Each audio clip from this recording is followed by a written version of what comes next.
Ay, mag-swimming sila.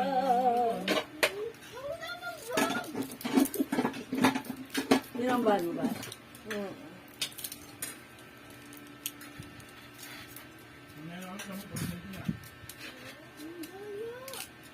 Init na kami dito.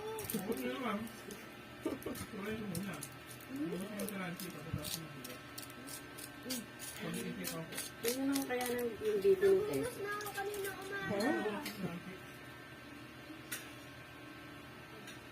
Paliguin mo na yan pagkatapos kumain. Nag-usap na kami niyan.